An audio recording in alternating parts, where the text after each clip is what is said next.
So I'm using the scale we're going to learn today. Of course, I'm adding some extra notes. We did an exercise yesterday, a chromatic kind of exercise. Chromatic scales are great. Just have a starting note that you want and an ending note. Like I'm going to start on the ninth of the key, or the second, and on the major seven.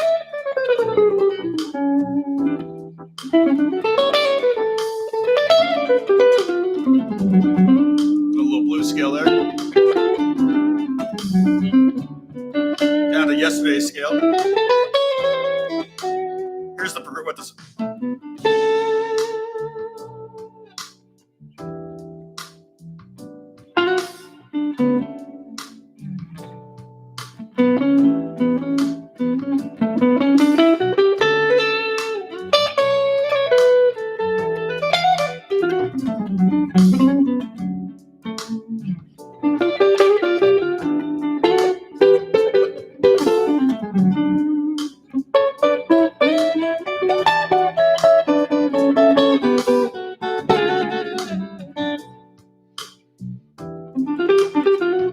Playing the blue scale, the kind of the D minor blue scale here. So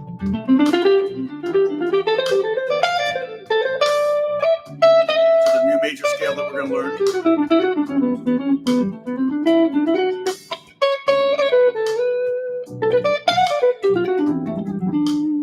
Hey, Kimberly, welcome. You'll love the community here. They're great. And know that this is more for me than for you guys. I need the interaction. I need to be loved. I'm going to tilt this a little bit. As my hair gets longer, though, I can make it not appear like it's longer if I keep my head up.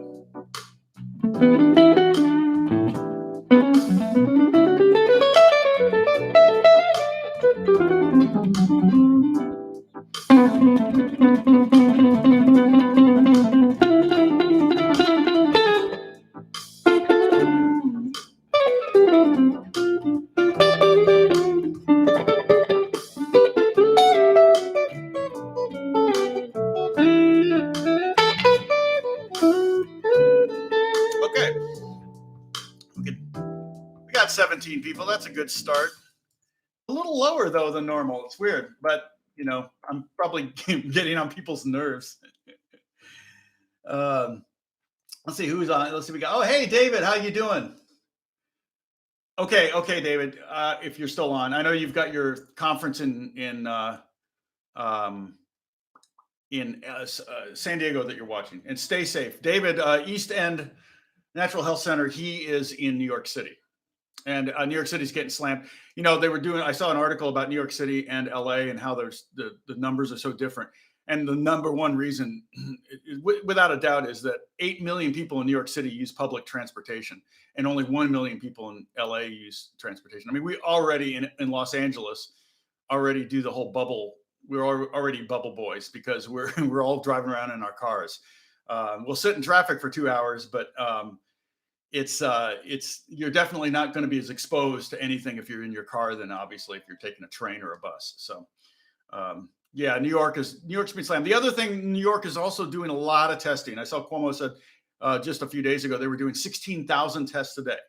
So they're going to get a lot of positives, and the more we test, the bigger the numbers are going to get. And in some ways, it's going to look scary that way. The numbers are going to look scary, but then when you compare it to the death rate will keep percentage-wise, it'll keep getting lower. So hopefully we can get down into that closer to like the standard flu season kind of numbers we're talking about. Oh, interesting. Cars in New York are being stopped. Yeah. Well, I know that anyone from New York, because a lot of New Yorkers have properties in Florida that they're having to automatically self-quarantine in for 14 days. So Bonjour, Raymond. You will find, Raymond, that there are more than the normal number of French speakers on our little chat here. So, let's see, bonsoir, I should say, because it's probably 7 or 8 o'clock in Paris. Yeah, vaccine, it's going to take a while. Vaccines will be coming, it's going to probably come faster than any vaccine ever has, because clearly the entire world is working on this. And all the projections, keep in mind, sorry, I don't want to make, you come here not to think about this stuff. I'm sorry, but I want to try to be the voice of encouragement in all this. All the projections were done by doctors and scientists, and the thing they don't take into consideration is the industriousness and the ingenuity of the human spirit and of humans. And so, like, for example, the New York Times originally said something like 2.5 million to 3 million people were going to die in America alone. And now it's like the latest numbers are maybe 80,000. And in Europe, in England, they were saying 500,000. And now they're down to 20,000 is their projection. So it's still a lot of deaths, and it's all sad. And in fact, I have my best friend's brother-in-law just passed away in New York City from it. He's an actor named Mark Bloom. And he, my best friend, his wife's sister's married to, and it's so sad because his wife couldn't be with him. He was dying in the hospital, and she had to be quarantined at home alone, and he had to be in the hospital alone. And so she's got it. And when she's finished, she's just going to fly out here, I think, and stay with, when she tests clear, she's going to come out and stay with her sister. But very, very sad. Very sad that Karen, my friend's wife, said, the natural thing for her to do would be to fly to New York and comfort her sister, her sister's an actress too. The whole family's in the entertainment business. And Janet Zarish, in fact, I looked her up, and she was in an episode of Seinfeld. I don't know if you're Seinfeld fans, but she was in an episode of Seinfeld where Jerry's doing the renting the car. And he's like, you know how to take a reservation, but you don't know how to hold a reservation. And she's the lady behind the counter. That's Janet. So you can be praying for Janet, and she's going through. It's hitting everybody. Okay, so let's get going. Let's start talking about guitar. And we're all isolated, so we should be pretty safe here in our little YouTube universe. So again, we've been talking about the last 10 days. This is day 11. We've been talking about the CAGED method. Okay. And the CAGED method is a phenomenal way to visualize, to help you visualize the fretboard and get to know the fretboard faster, more thoroughly, open all sorts. It should start to open all sorts of windows. And basically the CAGED it's just is that an anagram? Spelled with the 5 chords that most people learn when they first start guitar. C, the C chord, the A chord, the G chord, the E chord, and the D chord. Excuse me. I touched my face. Okay. So the game is, if I touch my face, you have to take a drink. It's a drinking game. So I got my water. That's all it is, water. And I talked about how I hate water. I just hate water. I hate the way it tastes. People say it doesn't taste like anything. I said, yeah, it tastes like water. It's awful. So, don't freak out because I coughed. Come on. Now, I've talked about this before. I'm going to bring it up again because it's been a while since I said it. But when you can play those 5 chords with 3 fingers, your first 3 fingers, C like this, and then you can play A like this, and you can play, oh, God bless you, Ben. I appreciate that. A, G. Okay, there's a G chord. Also, everybody, I really appreciate you going on all my YouTube channels. I put a bunch of Amazon links. If you click on any of those links and do your normal Amazon shopping, I make as much as 5% of that. So I got a deposit on my checking account for $60 this month from Amazon from all the shopping you guys are doing through my links. And hey, every bit helps, and it doesn't cost you any more or any less to do it. And I've even told you, if you want to do it yourself, if you go to the Amazon homepage, you can scroll all the way to the bottom, and there's something called Be an Amazon Affiliate. So you can check out that, maybe sign up for that, and then you can create your own links that you can buy stuff and get 5% back on anything, or, you know, it's not always 5%, depends on the item. Okay, so E, you can play with 3 chords, and then the last one, D, you can play with 3 fingers. Sorry, 3 fingers. Okay, so again, C with 3 fingers, A with these 3 fingers, 3-finger G chord like this, 3-finger E chord like this, and a 3-finger D chord like this, right?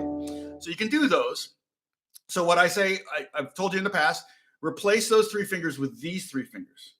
And when you do that, it's a little difficult to play C. Is not, doesn't feel very natural. A, that's how I always play A, with these 3 fingers. G, a lot of you growing up probably played G like that. So you could do that kind of thing. And then D, that's a little weird feeling. And I'm sorry, E, that doesn't feel too weird if you're used to doing bar chords. And then D feels weird. Okay, but the reason you do that, oh my gosh. Well, Tom, I will be totally praying for your kids. That's awesome that you work with them. You're an angel. You're literally an angel here on earth, and I should be giving you $5. So, okay, so now that you've done that, now that you've substituted your first 3 fingers with your next 3 fingers, now you've got the first finger free to make these all bar chords. And like I've said in the past, and if you're a new viewer, the great thing about a bar chord is when you learn 1 chord, you're really learning 12 chords. Okay. And the important thing to do on these is to learn which one of these notes is the root, particularly the lowest root. And if whatever note that is, that's what chord this is. So this would be an E chord. This is an E. I'm sorry, this would be a D chord. And this is the key we've been working in, is D. If your pinky is on this 6th fret, that's E flat. That would be an E flat major chord. Here's E, here's F, and so on and so forth. So you've literally got all 12 chords. So that's the great thing about doing this. So we do a C with A. We end up making this bar chord that a lot of you already know how to play. Some of you might play it with 2 like this. And so this would be E, this would be D, this would be C, this would be B flat. You've got all these chords, 12 chords from one shape. And then the next shape is the G. And if we, this one I wouldn't normally gravitate towards. It's not one I would use very often. What are you doing? Tom, thank you. You see that? So this is all 12 different chords right there with one shape.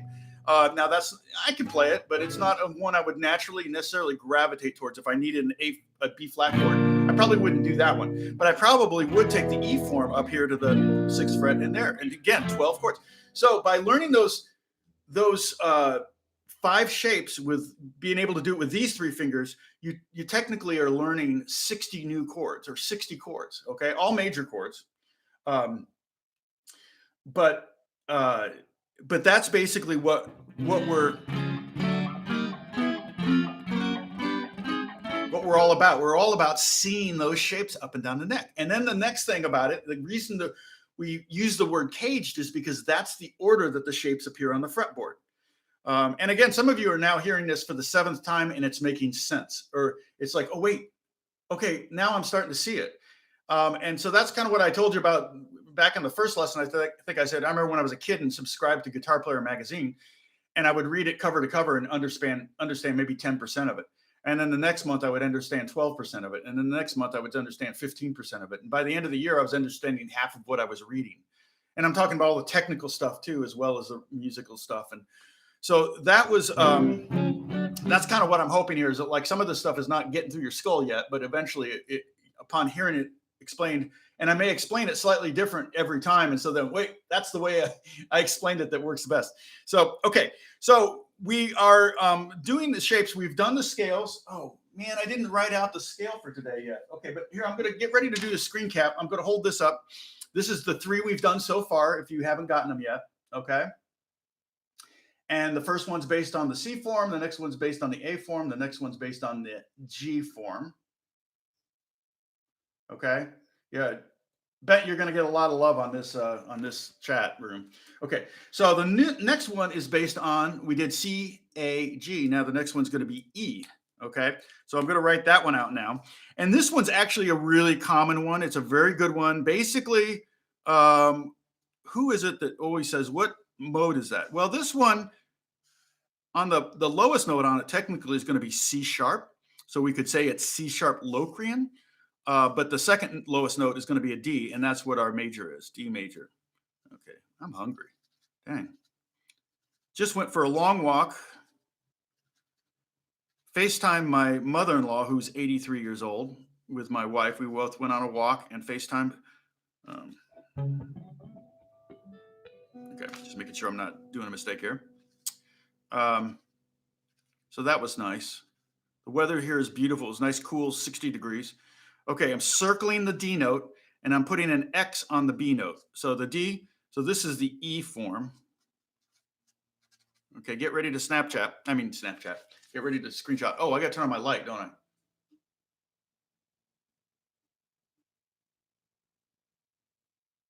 Okay, there you go.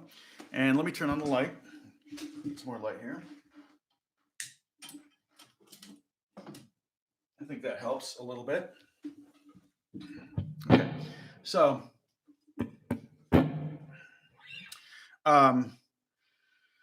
so that's the scale. Okay, let's play the E form up there. And if you're playing on an acoustic guitar, it might be a little tough. You might be butting up against the body of the guitar. Okay, but hopefully you can do this because the next one's even going to be harder if you're playing on acoustic. So tomorrow's scale may be harder. Okay, but basically we're just taking this E chord shape, played with these three fingers. We're going to go up first fret, third fret. Here's A, here's B, here's C, and here's D. And all the scales we've been doing have been in D.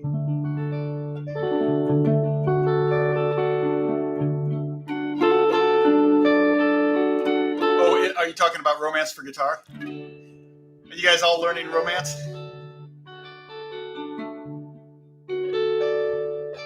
So here's the shape. Okay, let's go over the pentatonic shape again. Here's the pentatonic shape. This one right here. Okay, we're gonna play that, and then with the pentatonic, that's 5 notes. That's 5 out of the 7 notes we're gonna need for the major. Okay, so start on your second finger on the 10th fret. We didn't do our warm up. We may do a warm up in a second. This will be our warm up. Okay, so 10th fret, 12th fret, 9th fret, 12th fret, 9th fret, 12th fret, 9th fret, 10th, 11th fret, 10th fret, 12th fret, 10th fret, and then 12th fret. Let's go backwards. 12, 10, 12, 10, 11, 9, 12, 9, 12, 9, 12, and then 10. And there's our D root right there. And a lot of players would shift their hand at the top, so no shame in doing that.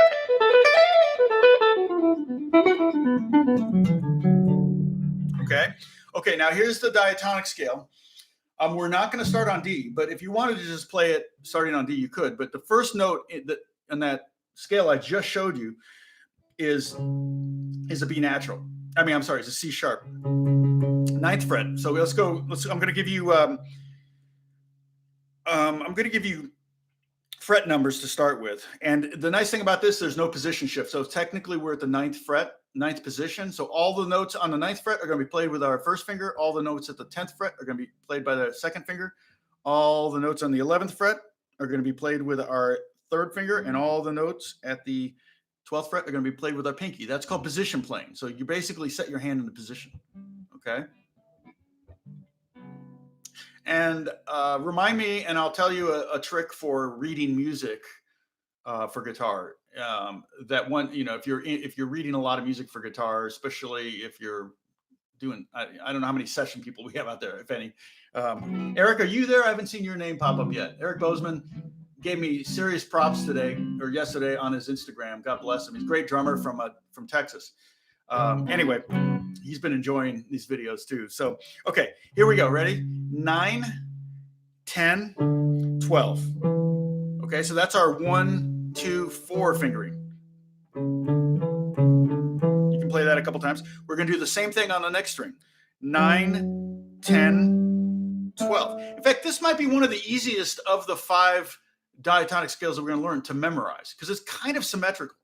None of these scales are symmetrical purely, but this one has a little bit of symmetry within it. So it should be a little bit easier to to memorize. Okay, so first two strings again: 9, 10, 12, 9, 10, 12. And then what we're going to do is 9, 11, 12 twice. So 9 on the fourth string, 11, 12, 9, 11, 12. Okay, let's do all that so far. 9, 10, 12, 9, 10, 12, 9, 11, 12, 9, 11, 12. And like I told you, in every one of these scales, we're going to have at least one string that's only going to have two notes. And that's why I kind of created the 3-per scales, which I put up a link for. I got to get some links up here too for these things. I think yesterday I did. Okay, and then so now we're going to go to the 2-note string. So it's going to be 10 and 12. 10, 12. This is on the second string. And that's an A and a B. Okay, and then on the last string, we're going to go 9, 10, 12, using the first, second, and fourth. So it's the same as the bottom. Okay? Let's start at the bottom and go to the top again, and then we'll go backwards. Okay? We'll go a little bit faster. Hopefully, I'm not going too fast for you. Well, you're doing great if that's the first one you missed. Okay, so here we go. 1. Okay, we're ninth position, so I'm going to give you fingers this time. Okay, I'm not going to give you fret numbers. I'll give you fingers. 1, 2, 4. 1, 2, 4. 1, 3, 4. 1, 3, 4. 2, 4. And then 1, 3, or 1, 2, 4. And then backwards, it's going to be 4, 2, 1. 4, 2. 4, 3, 1. 4, 3, 1. 4, 2, 1. 4, 2, 1. And then if you want, you can go back to the 2, and that's your root. So normally what I would do is I would probably, if I were going to be playing this scale, I would start on the D note and stop on the D note. There's 2 octaves of D right there. And again, just a reminder, C sharp, major scale, C,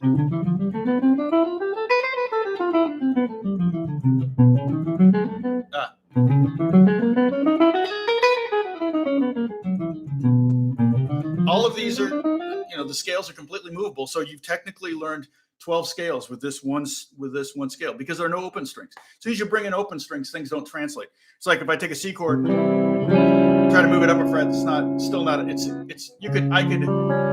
I could come up with a name for that.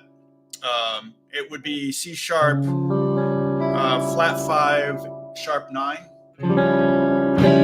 It's not a chord I would ever really use, but it's not a major chord. See, that's a major chord. But if I did the bar, these are all the same type of chord. They're all major chord. Okay, so I'm going to play the track again and jam along with it, and feel free to jam along too. Okay, feel free. And again, when you're soloing is kind of a whole. Oh my gosh, I'll leave my cap off. Here, let me hold up let me hold this up again so you guys can all get screen caps.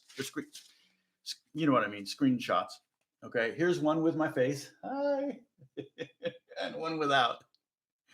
So you don't have to crop out my face this way, okay? All right. Glamour shots. Oh my gosh. Did you guys do that? So I did it on my Facebook page. It's just hilarious. Now it's just some weird random thing, but because a lot of people have the same shot for different first names. So it doesn't really have anything to do with anything. But the thing is, you go to Google and you Google your first name and then the word then glamour shots. And then you post the 5th picture. I showed you the ones that I did with my family, and mine came up. Let's see, where was it? We got the family chat. Oops, that's not the family chat. Here's the family chat. So here was mine. It's just Oh my gosh. Look at that. Here was my daughter Emma's. Yeah, that's just, and there's my son Alex. That was his. It came up. And like, now these are not my kids. This is not pictures. This is Jack's. So he entered Jack and Glamour shot, and that's what came up. Beth, my wife, entered this, got this one. Oh my gosh. It is such a funny thing to do. So I posted that on Facebook, and everybody's just having a blast with it. Everybody's doing the same thing on their Facebook pages. So it's like, oh, it's so sad. Okay.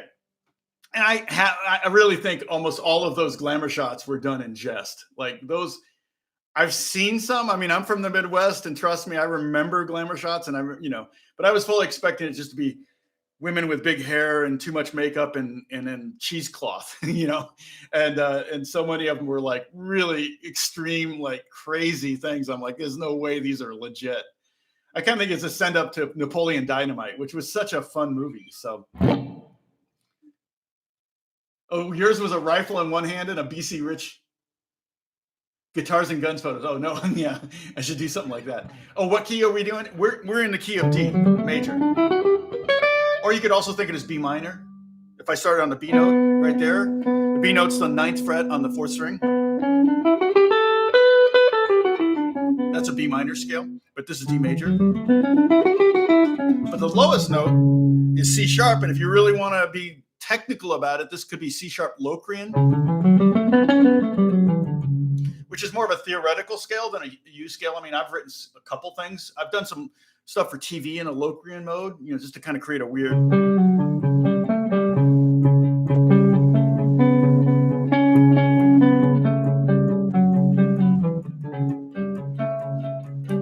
Kind of thing. So you can,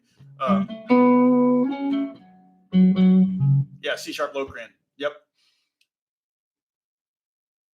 Yep. So I mean, that would just be one of the modes. Like in any major scale, there's 7 different modes. So and like I said, in the future, I'm going to do a modes lesson. I may do it. I may do it here. I still will want to probably ultimately do it on my channel and post it so it's permanently there. Not that these won't be, but these are harder to search through. I haven't really been doing keywords on any of these videos because it's just too much work to kind of remember what the heck I talked about. So, but I will do at some point do a video. But we could talk about modes, and it would kind of tie into what we're doing anyway. So it's not too far off. But I don't, because modes, yeah. I actually have never sat down and done melodic minor modes or harmonic minor modes. Even I've never sat down and even worked with them. It's not something I play a lot in. I can play in harmonic minor, so technically, if you can play in D major, you're technically playing. You have the ability to play in any mode, technically. So okay, I'm going to turn the jam track back on. I was going to say about soloing, squirrel. About soloing, one of the things you want to do. Well, soloing is about saying something. Your solo shouldn't sound like this. Although it's funny because the melody of the song Breezin', which is what this progression is kind of taking from, is basically just is actually an A mixolydian scale. A, B, C sharp, D, E, F sharp, G, A, and then hammer on a B.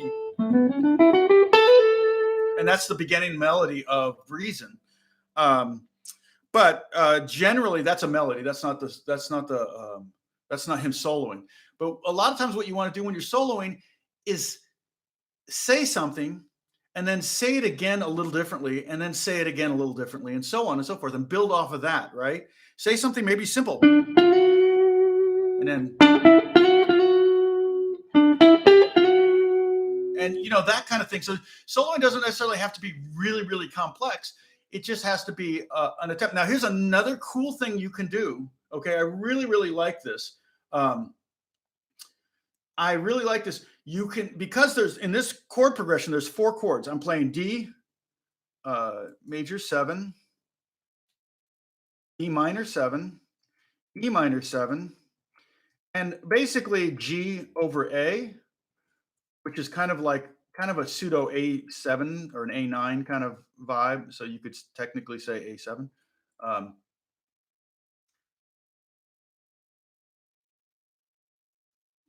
Okay.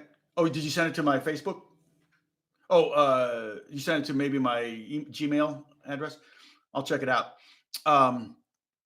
So those are the chords. So here's the thing you can do. You can pick one note in the scale and play it over each chord, the same note. Okay. So like if you just play this A note on the second string, maybe make it, slide into it a little bit, maybe hammer on above it. Okay. But over each one of these chords, it's going to have a different value. So over the D major 7 chord, the first chord in the progression, it's the 5th. And then over the B minor 7, it's the 7th. And over the E minor 7, it's the 4th. And over the A chord, it's the root. Okay, you hear that? A?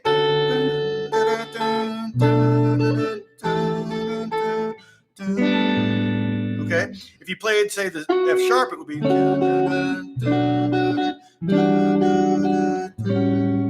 So that note has a beautiful sound, a different sound over every chord. Over the D chord, it sounds pretty in pocket, kind of normal, almost bland. Over the B minor, it's almost bland, same thing.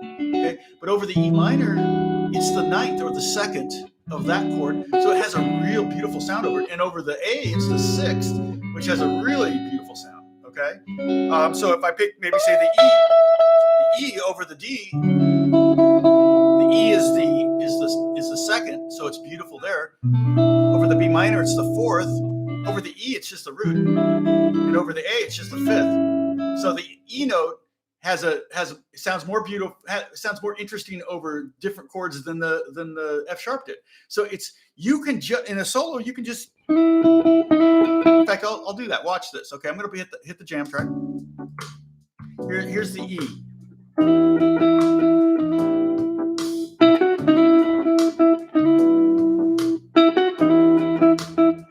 Okay, now this F sharp.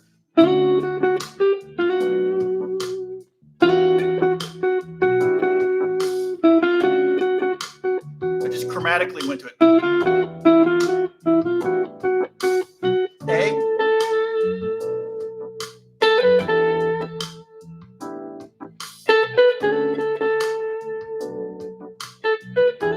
C sharp sounds great too.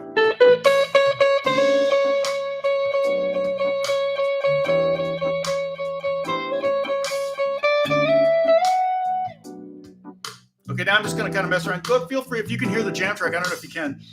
Turn up a little bit.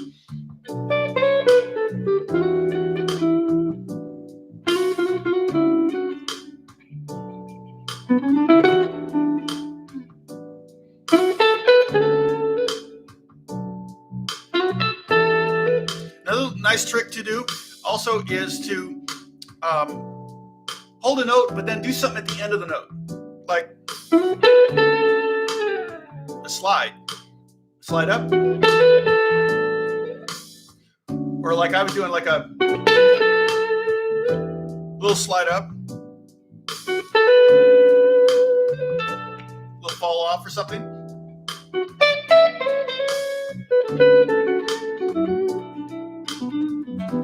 Yeah, very George Benson.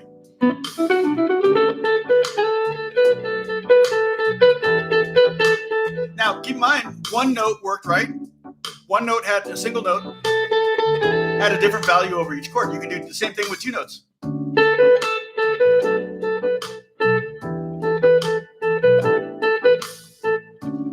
And things will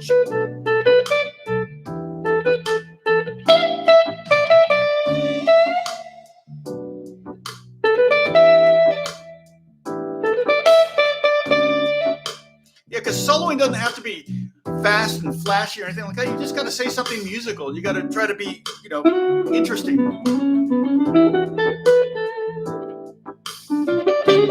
Sorry, I went into the blues. I'll try to stay in our scale for today. And again, that scale is in the 9th fret, 9, 10, 12, 9, 10, 12. 9, 11, 12, 9, 11, 12, 10, 12, 9, 10, 12.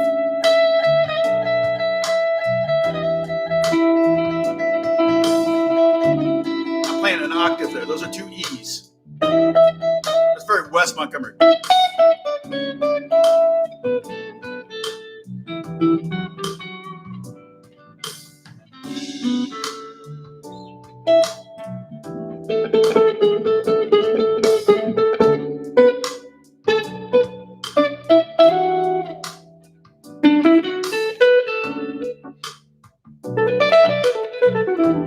And you can go back to the pentatonic.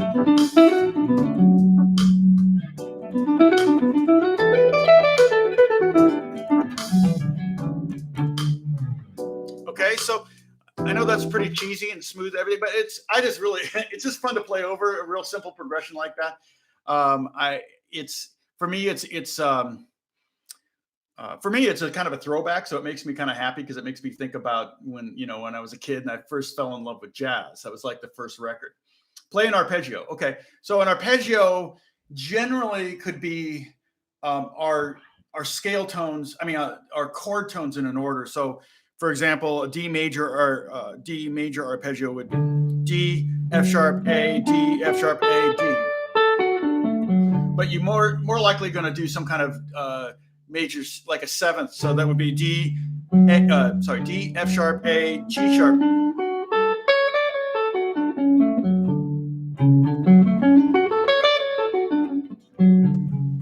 Which is funny because an arpeggio in classical guitar music is actually, this is an arpeggio. Finger picking patterns are called arpeggios in classical guitar music, in classical guitar, but in jazz or rock, So that's like an F sharp minor arpeggio. Here's a G major 7. And basically what I'm doing is I'm going up by thirds. And the way in a major scale that you can go up by thirds is just to skip a note. Okay, so you can play this with me. I'll go real slow because it's not easy. Here's a D major 7 arpeggio. Okay, Jeff? You probably are, because you know the term, you probably already know these. But this can be for everybody. So this is, just so you know, this is what's called an arpeggio. So we're going to play 10th fret on the bottom string, and then we're going to go 9th fret on the 5th string, and then 12th fret. And that's a major triad. You get the holy, holy, holy is a major triad. Okay? And then we're going to go to the 7th, which is here, the C sharp, at the 9th fret. I'm sorry, at the 11th fret of the 4th string, and then go to the 12th fret. So that's full octave now. We've got D, F sharp, A, C sharp, D. And you can practice that. Arpeggios are hard because your right hand actually has to kind of figure out what it's going to do. Okay, and it's also a little tough on the left hand because it's not a scale. See, there's a D major scale, and here's a D major 7 arpeggio. So we have the root, 3rd, 5, and 7. 1, 3, 5, 7. See, it's every other number, so it's every other note in the scale. And then from there, if we want to continue, you can now that's just diagonal. Not too hard. Hard to pick, but not too hard to actually visualize and play. And then you can finish it off with this. So it would be, start at the bottom, 10, 11, 10, 9, 12, 11, 12, then the next string 11, next string 10, next string 9. That's where that whole diagonal thing comes from. And then you can finish it off with 10. And then 10 backwards, 10, 9, 10, 11, 12, and then on the same string, 11, then 12 on the 5th string, 9, okay? Now you could do that. Starting a good exercise would be, yes, I am using a G. Yeah, I'm using G over A, I think, in that the keyboards on that track. I think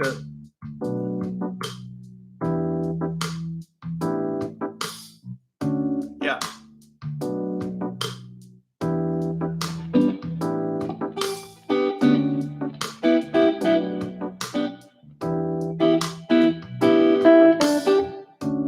Hold on a second. Let me look at it real quick.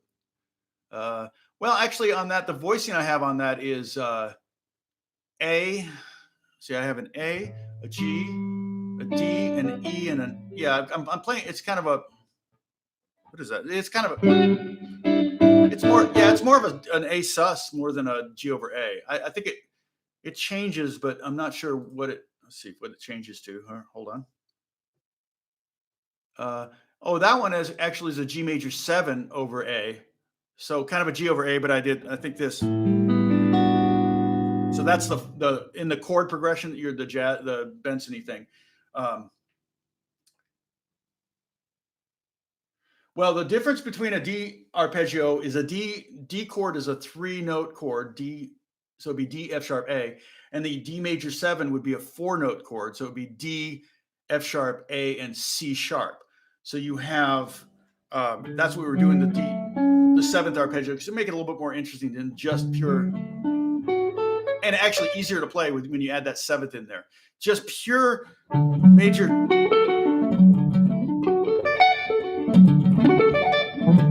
Major triads are very difficult to play on guitar. They're very easy on mandolin though, or violin. But on major, major minor triads are actually really, really hard to kind of play. That's what sweep picking is, that kind of stuff. But when you add that 7th in there, it gives you just that extra note. Sometimes you get it allows you to have 2 notes per string, like we did here. And then if you want an exercise, take that scale. If you're a little more advanced, take that scale. And so I built an arpeggio using every other letter, every other note starting on a D, right? 1, 3, 5, 7, 1. You can start here on E and you do the same. And now you've created an E minor 7 arpeggio. And I can do it with F sharp, do it with G. Go ahead.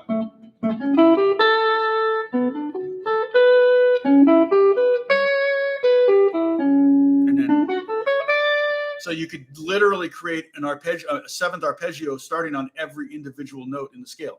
D, start on D, and then D, F sharp, A, C sharp, and then E, G, B, D, and so on and so forth. This is a little bit more advanced. Don't worry about it.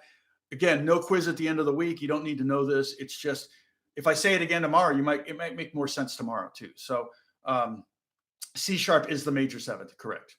Yep. And if we were to do a dominant 7th, it would be C natural. And when I was soloing over that progression, even though C natural is not in the key of D, I was using it to create kind of a blues sound. So check this out. I'll play so that C natural, here's the C sharp, right? And if we take those C sharps and flat them, all of them, we ended up with a D mixolydian scale. Okay, again, don't worry. I know this is kind of above some people, so don't worry about that. But like, check this out. So I'll show you, because I was doing this before. There's the major, there's the C sharp.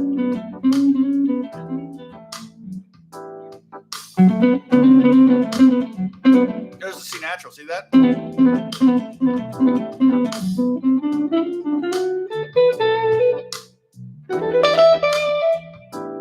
Okay, now I'm going to give you a little trick that I like to use sometimes. And to be honest, I need to work on it more myself because I really have a hard time picking. I don't know why I have a hard time picking chromatic scales. Okay, but yesterday we did an exercise, a warm-up, where we just went ahead and played 4 notes per string. Technically, that's not a chromatic scale. This is a piece of a chromatic scale. This is a piece of a chromatic scale. Chromatic scale is just 1 fret. So this would be a chromatic scale. Chromatic, okay? So that's spelled like this, chromatic scale. Right? I should do a lesson on this, on how to play them and how to use them. But there are a lot of times I use a chromatic scale, a piece of a chromatic scale. Like, for example, in this song, I might go, right? Maybe at the end of a song, when the song ends, it's like, you've heard that before in a song. Okay, you're just hammering on 4 chromatic notes.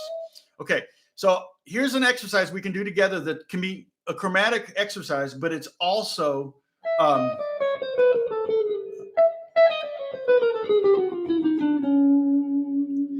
Frank Gambale plays scales in a weird way sometimes. His pentatonic scales are crazy. and they are fast. He plays pentatonics like sweeping. And Gambale is very, very fast, and you can definitely learn a lot of stuff. I'll talk about that in a second. But let's do this together. Put your pinky on the 12th fret. If you're playing acoustic, you might have a little bit of a hard time on this. Okay, but the note we're starting on is an E. And in the key of D, in this D major progression, it's the second. So we're starting on the second. The note we're going to land on, we're going to finish on, is with our first finger on the C sharp on the 4th string, which is the 11th fret of the 4th string. So play that note. Okay, pinky on this note, and then first finger on the C sharp. So you can see how we're actually going to change positions as we play this scale. All right. So we're going to go pinky, 3rd, 2nd, 1st, like that. So we're going C, E, E flat, D, and C sharp. So this E flat's not in the key, but you're going by it so fast it really doesn't matter. It's kind of what we would call a passing tone or a neighboring tone or a chromatic neighboring tone. You go by so fast it really doesn't matter. What matters is what note you start on, what note you end on. Okay. And if there's a total of 12 notes, and we're going to play all 12 of them, but there are only 7 notes in the key of D, then that means 5 of the notes we're going to play are going to be outside the key, but they won't matter because we're on our way to one note that is in the key. Okay. All right. Now we're going to reach up one more fret with our pinky, and we're going to go to the 13th fret with the pinky and do the same thing on the 2nd string. Okay, and we're going to go, that's C, B, B flat, A. Don't worry about it. You don't need to know the letter names of the notes. This is really more of like an exercise you can practice, but it's also musical over D. And even that much is nice. Okay, check it out. I'll play that over this. I'm going to roll off my tone a little.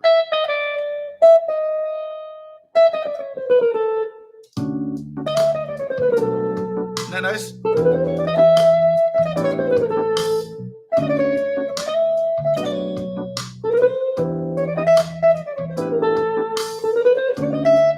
It's kind of crazy to keep doing it. It's kind of deranged sounding, you know, it's like.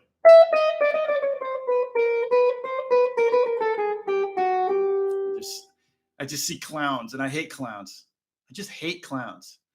Every time I see one of those houses that are tented for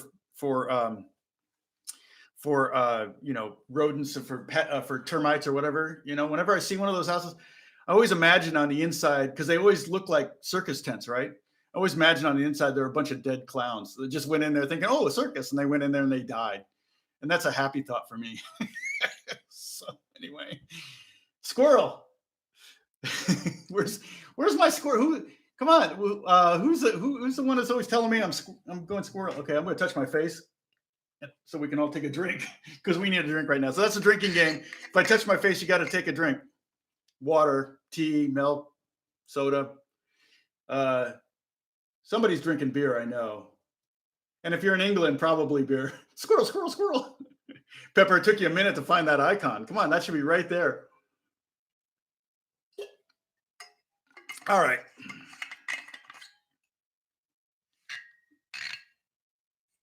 Yeah, you're going to totally think that now every time you see it. You're going to want to run in and rescue the dead clowns. It's too late. They're dead. Don't worry about it. Okay. Oh, Verdi is usually the one with the beer. That's right. Yeah, but it's 2:00 there. It's happy hour somewhere is what everyone says. So, okay. So we're going to keep going on this, though, because we want to get all the way down to this C sharp. Okay, so we're going to go again on the first string, 12, 11, 10, 9, 13, 12, 11, 10. And now we don't need to shift. Remember, because of the tuning of the guitar, the interval between the G string and the B string is a major third, not a perfect fourth. So we just stay in the same 13, 12, 11, 10. And that note is a flat, that's a D minor, or I'm sorry, that implies a D minor. It's an F. So that might be a weird note to stop on. That's why we keep going. And then now we do have to reach up to the 14th fret, to the 13th fret, 12th fret, and 11th fret.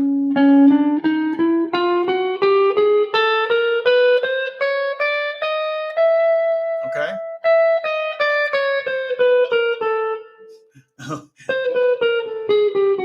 Yeah, Freddie, you got to take 2 drinks.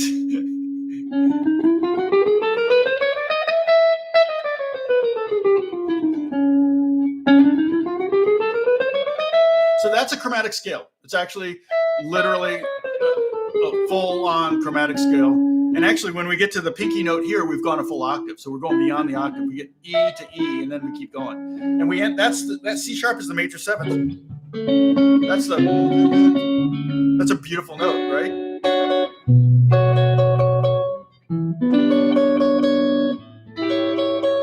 Okay, that C sharp is nice. So we see, like I said, I need to work on it myself. I'm not used to playing 4 notes per string. So again, in the context.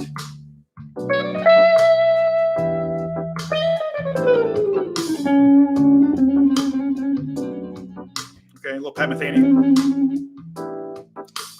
Actually, finally saw. I mean, I've been a big Pat Metheny fan since I was a kid, and I'd never heard of him before. This is a cool story. It's one of those this is one of those stories where, in hindsight, it was kind of meant to be, but at the time. So I grew up in Indiana. I live in Indianapolis. Went to North Central High School. Went to Butler University for 1 year. Quit because I was so busy teaching guitar lessons and playing in a band that I really didn't feel like I needed to spend the money on college to learn the music because I was already making a living at it. And plus I sucked. Just awful. I'm not an academic. I'm not an academic. I can learn stuff on my own. I really, really like to learn stuff on my own. I can figure anything out. But when someone teaches it to me for some reason, and God bless you all for being teachable, but when I'm trying to learn something, if someone's telling me something, it just seems to go in one ear and out the other. We say amigo, as my eyes glaze over, my eyes would glaze over. I'm just like, what? And that's kind of what I'm telling you. I think probably the reason I always say, hey, if you don't understand it today, you might understand it tomorrow. That's exactly kind of how it is for me. So that's kind of why I'm pointing that out. But when I was growing up in Indianapolis, my sister went to Indiana University, and she was studying art, and she had a friend, and her friend, they came back up to Indianapolis. Bloomington's about an hour and a half from Indianapolis, and they drove up for the weekend or something with her best friend and her best friend's boyfriend. And her best friend's boyfriend was this guy named John Harrington. And John was a music major at Indiana University, and he,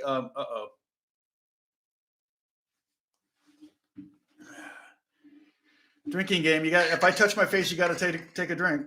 Sip. Rudy, you're just sitting there waiting for it, aren't you? You're like, you're like, you already had the word sip typed in, and you just hit enter as soon as I touch my face. So John Harrington was a really, really, really good guitar player. And I was like 15 at the time, and I was pretty good for 15, and he was kind of blown away by that. And we jammed in my bedroom. He came up my bedroom, we jammed and just had a great time. He taught me all sorts of stuff, jazz stuff. I mean, I was like, man, this guy is really, really good. And yep, he still plays in Steely Dan. It's crazy. That's the same guy. That's the same John Harrington. And he's been playing in Steely Dan now for, gosh, I don't know, maybe 20 years. He's a New York cat. I hope he's okay. I should text him because we actually already drunk. I should text him because we've become friends over the years. I actually recommended him for a gig in New York that I got called for, which was weird because I'm here, and they called me to play in a movie, like be on screen for a movie.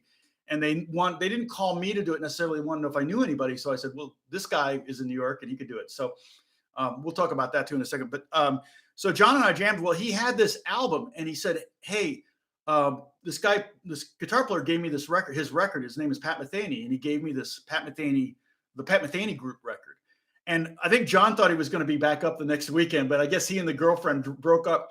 So like I had this record for 6 months.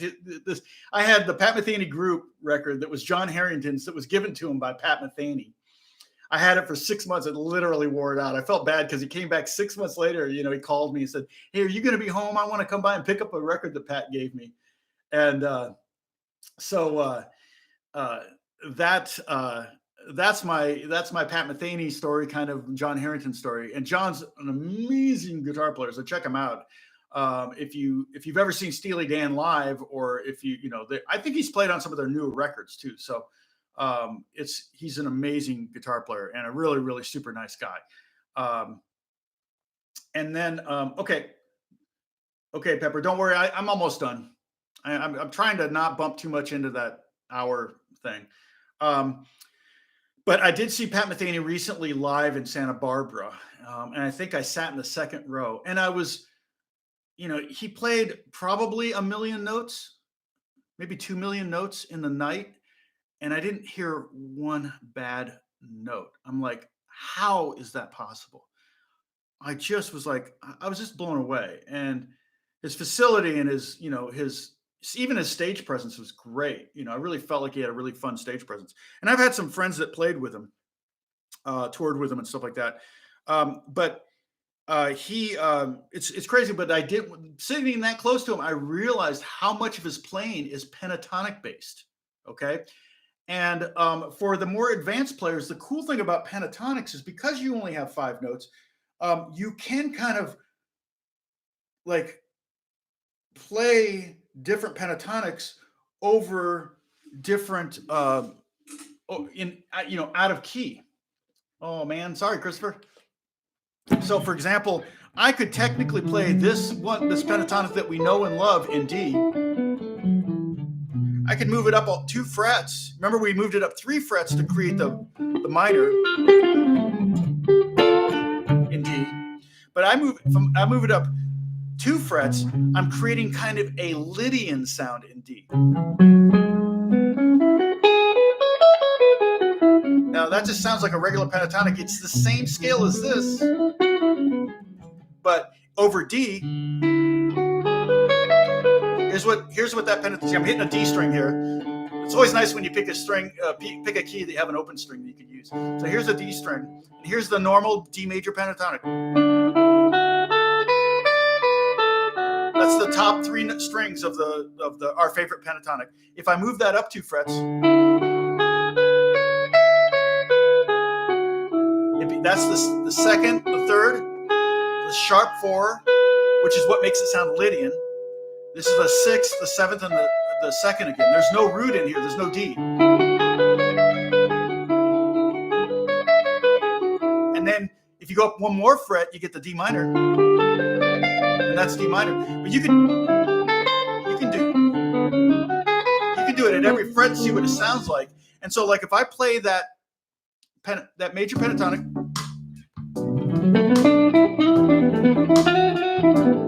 right? And that's the one we know and love. And I'm in the key of D, so I'm totally in pocket. But now if I move it up 2 frets,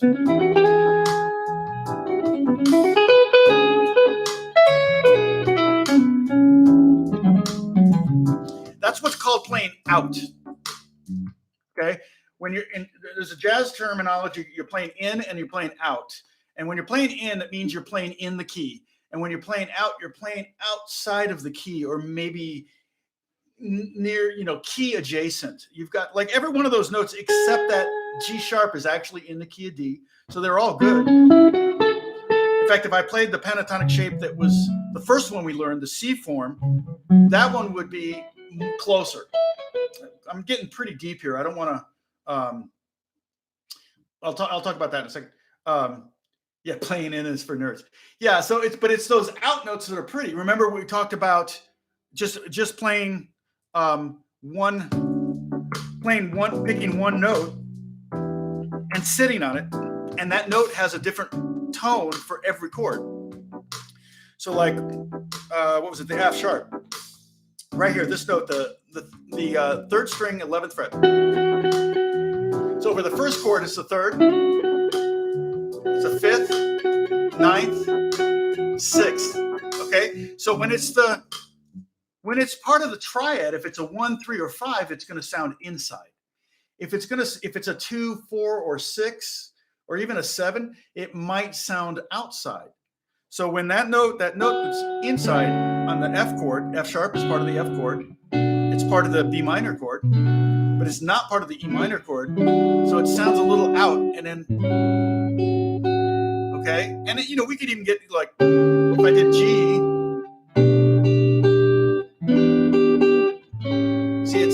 in on the D minor, on the E minor chord, but not on the D chord. That G sounds really out, and even on the B minor. But I love that chord. It's kind of like a sharp 9, sharp 5 minor for sharp 5. But I'm getting pretty deep here. And again, it's one of those things where there's no quiz at the end of the week, so you don't have to worry about knowing this. But just hearing it and realizing that in some ways, some things about soloing, you don't need to be too afraid to solo, because really the best thing you can do is just play something that melodically is interesting and beautiful and makes sense, and you're basically making a statement. You're talking. Okay, so how do I practice fast runs?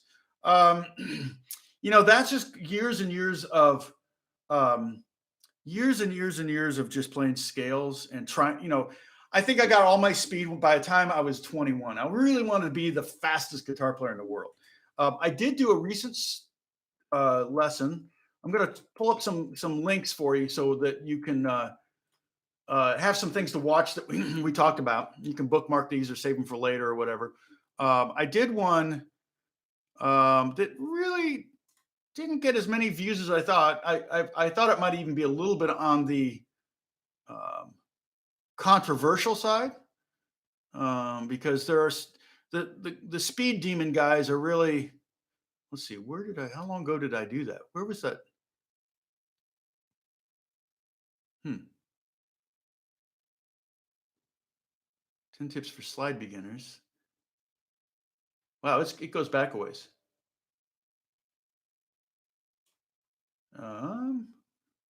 Let's see. Next. Oh, 10, here it is. Okay. So, Jeff, I think it was. Yeah, check out this video. This one is basically 10 tips for increasing your speed. How many views do I have of that? Yeah, only 1,700 views. So it's really, for some reason, didn't really catch on.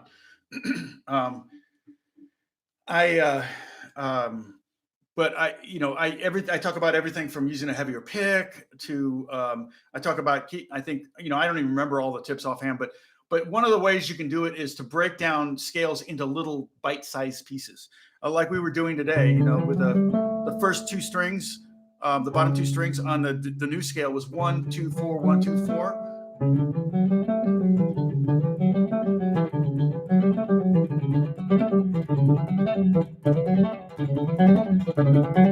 You just try to get faster and faster and faster. And then, but what actually the next two strings were 1, 3, 4, 1, 3, 4. And that's great. But one thing you could do is practice the 5th string and the 4th string.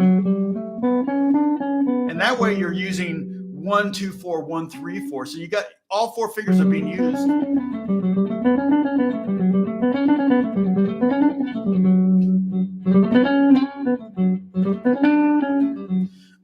I find that kind of little bite-sized pieces are a little bit easier to get going faster, and then you can add to it. So if you do these 3 strings, or these 2 strings, sorry, the bottom 2, and then you do the next 2. Keep your fingers close to the string so you're not having too much recovery time. Pick softly and shallow. Don't dig in too deep. I hold the pick when I'm soloing fast. I use very little pick. Okay, if I'm strumming, I'll hold the pick like this and expose a lot of the pick. But this way, this forces me to pick shallow, so you have less recovery time over here on the right hand. And if you're not flailing your fingers way out here, you have less recovery time on your left hand. And then what you do is you put those 3 strings together. Now you've got a 3-string section that you can kind of play faster. And I would also recommend, if you're playing the scales, practicing them, move them up, play it one time, go up the next fret, practice, because a lot of times you'll be good in the middle of the fretboard, but then when you go up to play high, you seem to mess up a lot because you're not used to the frets being so small. Of course, it won't really apply to acoustic players. But I think I hit my speed peak at 21, and then I realized at 21, no one was really ever going to pay me to play a lot really, really fast. If I was a solo artist and that was my thing, and there's some great guitar players out there that really, almost treat the guitar more like a sport than an instrument. And that I don't really gravitate towards. So those players, I mean, the Frank Gambale, so I have a lot of jam tracks, and for everybody that you're listening to that jam track, I have that one up in C. It's a little slower. It's up there. It's called a 251 in C. So you can practice with that. Jam tracks are great. Let me pull up my jam track playlist, and then you guys can go, and there's everything from bluegrass jams to modal jams, and the modal jams actually are pretty popular. Why? I'm in Safari. Okay, create a playlist. All right, where are the jam tracks? Do a search. That worked fast. Okay, good.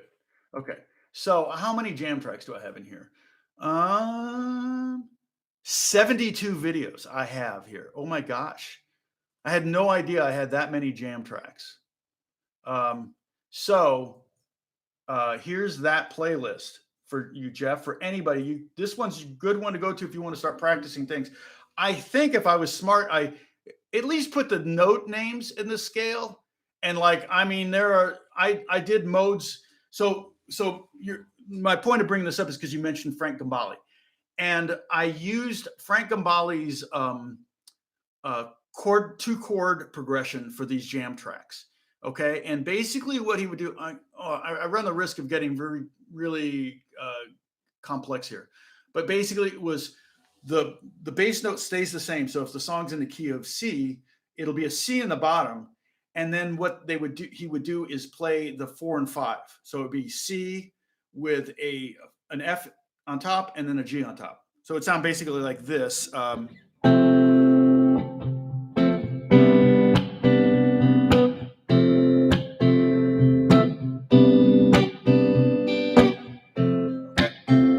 That's the jam track. I think it goes, if it's recent, it probably go as long as 10 minutes.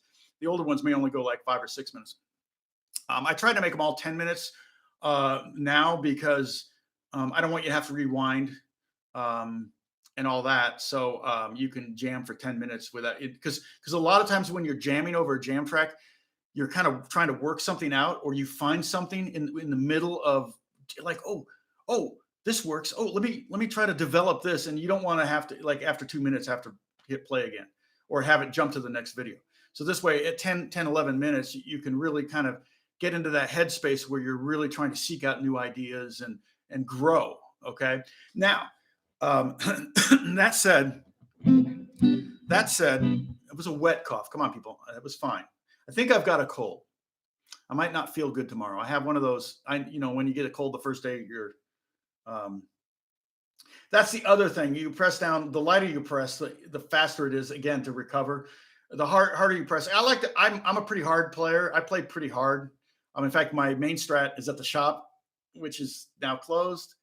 In fact, I'm not going to call him. Well, I don't know if he probably is forwarding his calls, but I may not be able to pick it up for a while. But it's getting refretted for the third time because I pit out the frets on that thing because I dig down too hard. But you can get a guitar, like this guitar set up to play pretty easy. You can get a guitar set up so you barely have to push the strings down at all. And that'll also increase your speed or make it easier for you to get fast. But these jam tracks, the modal ones, they basically, it's just two chords with the same root in the bottom. And it creates a really good solid foundation for a mode. And some of them have a lot of views. The Locrian ones are the ones that mode. Although a lot of people say, oh, that's not Locrian. That's actually, that's not B Locrian, that's C major. But it's my fault because on the bass, I made the bass so low, you can't really hear it. And when you hear the top chords, like if you're listening to it on a laptop or on a phone, you don't hear the low note, you just hear the major chords on top. So like B Locrian would be, B Locrian is relative to C major. So in other words, B Locrian has the exact same notes as C major. Okay, C major is C, D, E, F, G, A, B, C. B Locrian, which is kind of what I call a theoretical scale, it's not really used very much, is B, C, D, E, F, G, A, B. You get to that B and it's like, it wants to resolve to C.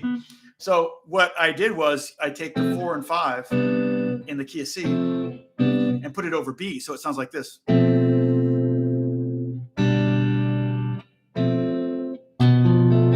So that's weird. It's F over B, F major chord over B, and then G over B. And because I put the B in the bass, that should sound like the root, but it kind of doesn't on that on the Locrian. So I get a lot of guys saying, that's not your technical, that's not blah, blah, blah. And I'm like, okay, whatever. Make a video on that. On what? Oh, on how to make those jam tracks, on the theory of that. Yeah, I mean, ultimately, it's pretty easy. The A minor one was A with a G. That's the A minor one. It's just F and G. It's a C. It's the 4 and 5 in the key of C. Again, it would take me a minute to explain it. I do want to, like I said, I think I really do want to talk about modes. I'm going to try. I'm going to do my first lesson on modes maybe next week, and then if you guys like it, if it's not too academic, then what I can do is I can continue on it, because really it's 4 ways of thinking about it. And it really, when I would do it with students, I would have them tell me, like, so that I knew they were getting it, I would tell them, okay, what's the next note? Okay, what's the next note? Okay, what's the next note? So I would have that feedback. That's what's I'm still trying to conceptualize how I would do this lesson without that feedback. Although we can do this. In fact, I'm going to give you a test right now, because I love doing this before. Let's do our relative minor test. Oh no, I touched my face. Everybody got to take a drink now. Yeah, see, that's exactly what I feel, Kathy. I'm the same way.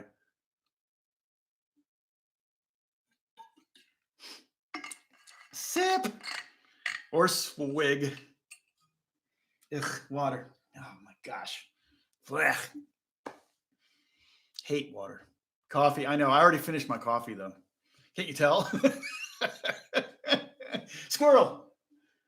Gosh. Okay. So what was I talking about before I touched my face? What was I going to do? I was going to show you something, and I can't remember now what it was. Well, I'm not going to go to the mode lesson yet. That's 4 times. If you're just joined, you got to take 4 sips. Yeah, friends that count don't, Kathy. Yeah, keep your fingers close. The relative minor. Oh, yeah, the relative minor. Thank you. Okay.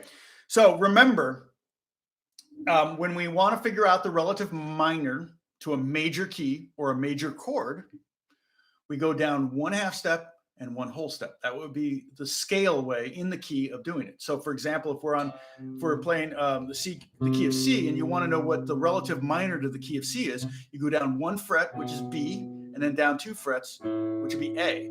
A minor is relative to C major.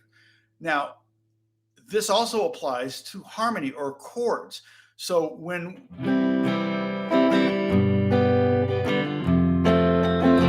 we did this, if you're playing a C chord in a song, if you want to make it different,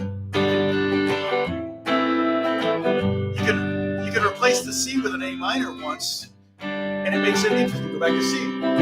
It kind of makes it a little different. Hey, Miguel.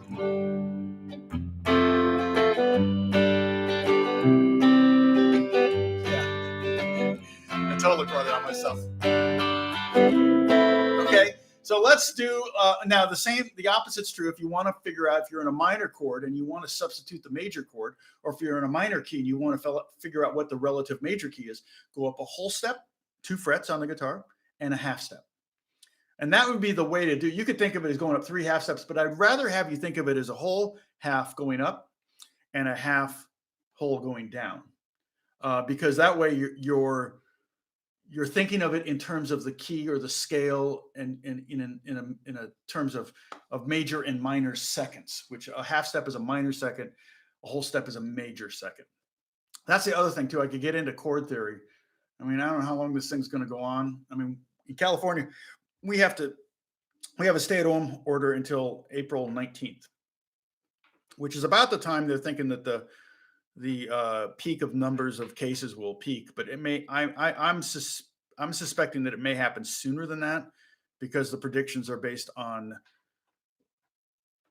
less action, and we've been taking a lot of action. I feel like we've been taking a lot of action. So I feel like the peak in the U.S. is going to come sooner than later. Okay, so let's do. Okay, we've done this one before, but I'm going to do it again. What's the relative major to D? I mean, sorry, relative minor to D major. And you can just type in relative major or relative minor to D major. So go down 1 fret, C sharp, down 2 frets, and type it in.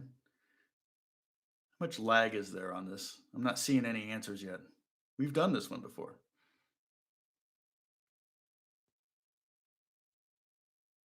Uh-oh. Everybody's asleep. Relative minor. Ah, there it is. Yeah, no, nope, not F sharp. So you went up 2/3, Chris. Go down. I mean, not sorry. You went up 2 scale tones. F sharp is a third above D. You want to go down 2 notes from D. So down meaning pitch wise. Okay. So it would be B minor is the answer. Okay. All right. Well, let's keep doing that. Let's go major to minor again. Let's do it a couple more times. Let's do what's the relative minor to G major?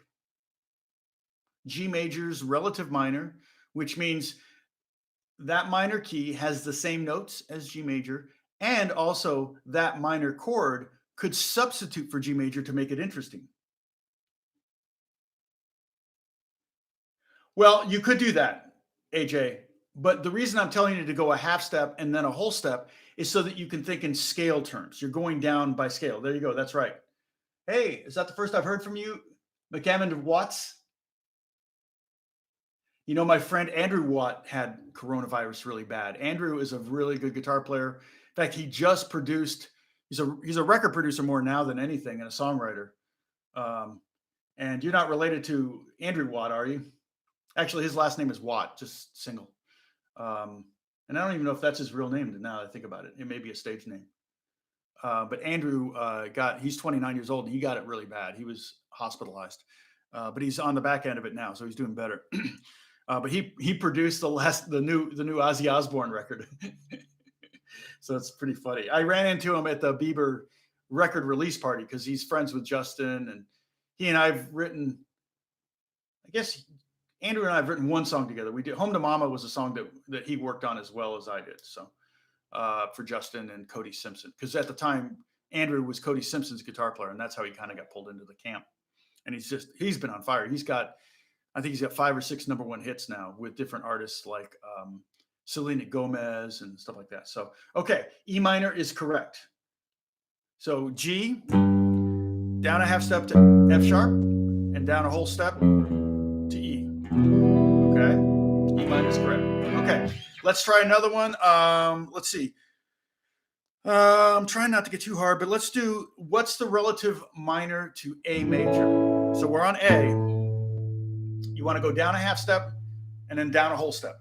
Scale tones, okay? So you're taking the root, going down to the 7th, and going down to the 6th, okay? Just so you know, the minor is based on the 6th degree of a major scale. So if you can find the 6th of the chord scale, you could also count up 6, 1, 2, 3, 4, 5, 6, and get it that way. But it's easier to go down. It's only 2 notes that way. Okay, AJ. F sharp is correct. Yes. Okay. Now let's see. Let's just kind of go. Okay. Let's do E. What would E be? What would be the relative minor to E major? And also keep in mind, you can substitute this as a minor chord for a major chord. It makes for an interesting sound. Yep. F sharp is correct on that last one. So this new one is a different one. We're on E. You want to go down a half step. That's right. C sharp minor. There you go. Yeah, Chris, that's the hard part because you're thinking down two letter names, E, D, C. But you can't you've got to take into consideration what key the key of E is. And the key of E has 4 sharps in it. So the D is sharped. So that's why I say go down 1 fret, and there you get the 7th, and then go down 2 frets, okay? Okay, so that's that. Now, if we were on E flat, so Christopher, if we were in the key of E flat and we wanted the relative minor key, okay, we would go E flat, down a fret to D, and then down 2 frets to C. So C minor would be the relative minor to E flat major. And again, this is theory. A lot of people ask me this, what's the relative minor, or can I think the relative major, or whatever? And that's always the case. We can do the opposite too, but we're going to stop now. But the other reason to do this is so that you can kind of sometimes make songs a little more interesting if you throw in the minor. You know, I was doing Lord, I Lifted Him on High. And the melody you sing over that could be the same. You could sing the same melody over E minor, A minor. Be like the sad version. And all I did there was I used the relative minor for G, which was E minor. Used the relative minor for C, which was A minor, and I used the relative minor for D, which is B minor. Okay, so I'm going to sign off. Been going longer than I wanted to stop at an hour. I apologize, but you're hanging out, so I guess it's not killing you. That's right, E minor is right. Let's take. If you want me to quiz you more on that tomorrow, let me know. We've got one more diatonic scale to do for the 5. Here, let me hold this up so you can do screenshots. Sorry. This is the 5 we've done, or 4 so far we've done. The C form, the A form, the G form, and the E form. Oh, thanks, man. Did you like that? Yeah, check out, I don't know if it's up on YouTube yet, but I did all the playing on it. I played the keys and the bass, and I programmed the drums, but yeah, it was all, and I played the acoustic guitar. But To Never See is a great song. I'd never really even heard that song, but it's a great Ed Sheeran song. So and the singer Kelly, this is the girl that we write a lot of music together. So I'll be watching this 7 more times. Yeah, Christopher. Yeah, sorry. I totally understand. If I was sitting with you, we would work this out. But it's hard because I got so many people that are watching. I want to make sure that we're keeping moving forward. But you'll figure it out. And I'm going to leave the chat up for a minute so you guys can continue to chat. But I'm going to sign out, and I'll talk to you tomorrow. Hopefully, God willing. Okay. Take care. Be safe.